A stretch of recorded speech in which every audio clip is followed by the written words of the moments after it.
Turning meeting में क्या क्या बात हुई? बात बहुत सारी नीतियों पे ही बात हुई, या विदेश नीति हो या आर्थिक नीति हो। और विदेश नीति के कारण जो कई चीज़ें जो दिख रही हैं, जो दावे करते थे बड़े बड़े निवेशों के, वो दावे आज खोखले नज़र आए। जो बात हुई, जो चर्चा हुई, वो ये था कि जहां नरेंद्र मोदी जी इतनी बड़ी बड़ी चीज़ें और बातें किया करते थे, वहां पे ये स्थिति है कि आज पड़ोसी देशों के साथ भी उनके संबंध अच्छे नहीं हैं। भारत के संबंध अच्छे नहीं रह गए, ये स्थिति में ला करके छोड़ दिया। और फॉरेन इन्वेस्टमेंट तो बहुत दूर की बात है। दूसरी बात, आर्थिक नीति की बात करें तो आज रुपया की कीमत कहाँ से कहाँ पहुँच गई। 25 से 26 रुपया सीधा गिरा है नीचे डॉलर के मुकाबले में। तो आर्थिक भी रूप से ना दे तो उनसे देश संभाला गया है, ना विदेशी नीति, तमाम चीज़ें जिसमें कि पूरी तरह से केंद्र सरकार फेल्योर रही हैं।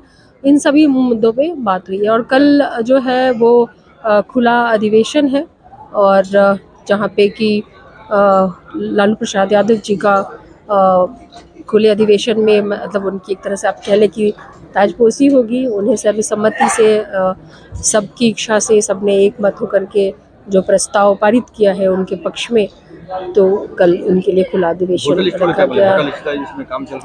वोटर लिस्ट का जिस तरीके से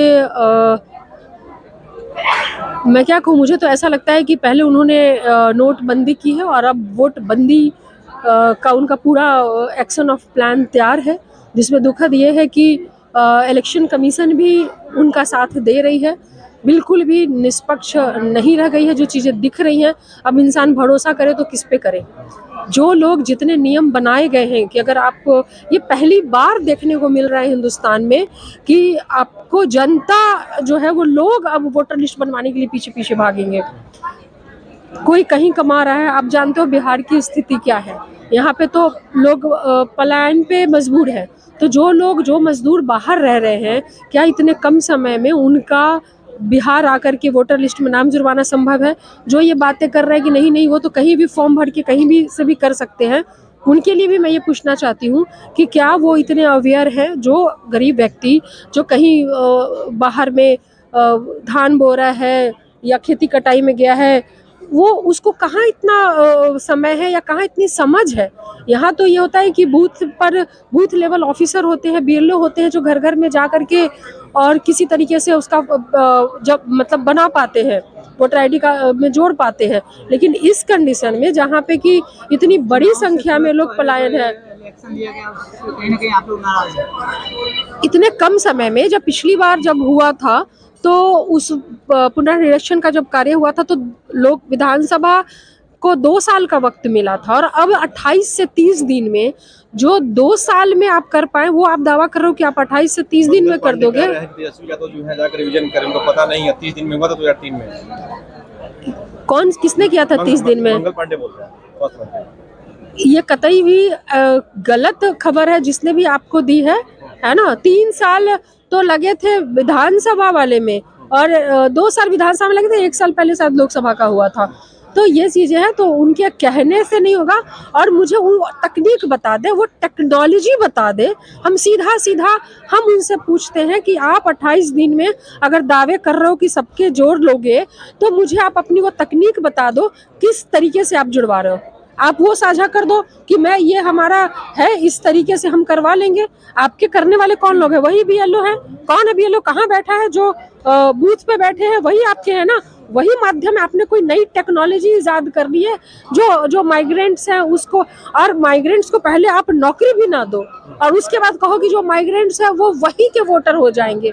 तो भाई, जो वहाँ रहता ही नहीं है, जो सीजनल माइग्रेंट्स है, जो सीजन में जा करके सिर्फ जाते हैं, सीजन में खेती कटाई किया, वापिस आ गए, बुआई किया, कटाई आ गए। तो जो ये पॉलिसी बना रहे हैं कि जो जहाँ का है वो वहीं का वोटर होगा, तो वो बेचारा है कहाँ? जो सीजनल माइग्रेंट्स है वो कहाँ के? जो परमानेंट माइग्रेट कर चुके हैं, चलो फैमिली यहाँ है, साल में 1 बार आते हैं, 1 बार को उसका मान भी जाओ। सीजनल माइग्रेंट्स जो 2 बार या 3 बार बुआई और कटाई में जाते हैं, उनका क्या? वो कौन सा, कैसे इतना पैसा खर्च करके आएंगे? और दूसरी बात, इतनी तरह के पेपर्स लाएंगे कहाँ से? लास्ट पेपर पर आते हैं कि चलो आवासीय भी जमा कर दो। माता पिता का बर्थ सर्टिफिकेट तो दे ही नहीं सकते, फजूल की बात है, नहीं दे सकते। 9 तरह के डॉक्यूमेंट्स मांगे गए हैं, जिसमें से अगर एक सबसे आसान भी जिसको माना जाता है कि आवासीय लगा करके देख लो, यहाँ के सीईओ को ब्लॉक के फोन हमेशा वीसी में है, वीसी में है, वीसी में है, और 1000, 2000, 3000 से नीचे इनके रेट नहीं चलते यहाँ बिहार में सीईओ के। वो कैसे बना करके देंगे, कहाँ से बनवा पाएंगे वो लोग? सीधा नोटबंदी के बाद वोटबंदी की तैयारी है। वैसे लोग जो, और सबसे आश्चर्य बात यह है कि जो कुछ दिन पहले तक वैलिड वोटर्स थे, जिस पर केंद्र की सरकार बनी, वो सारे वोटर्स अब इनवैलिड हो गए। और महत्वपूर्ण बात, आप एक तरफ कहते हो कि आधार कार्ड इम्पोर्टेंट है, जितने लोग अभी नए बनेंगे उसको आधार कार्ड से जोड़ा जाएगा, तो आधार कार्ड को वैलिड क्यों नहीं मान रहे हो भाई? आधार कार्ड को ही वैलिड मान करके उससे कर लो। अच्छा मैम, बिहार में फर्स्ट टाइम ई इलेक्शन हो रहा है, मतलब इंटरनेट से भी जो बाहर रह रहे हैं लोग वो लोग दे सकते हैं, उस पर आपका क्या? मुझे अभी इसके बारे में उन्होंने क्या बनाया है, क्या है, मैंने इसके बारे में भी नहीं समझा है कि उसके किस तरीके से वो करेंगे, उनका किस प्रकार वो ई वोटिंग कर पाएंगे, इसकी अभी मुझे जानकारी नहीं।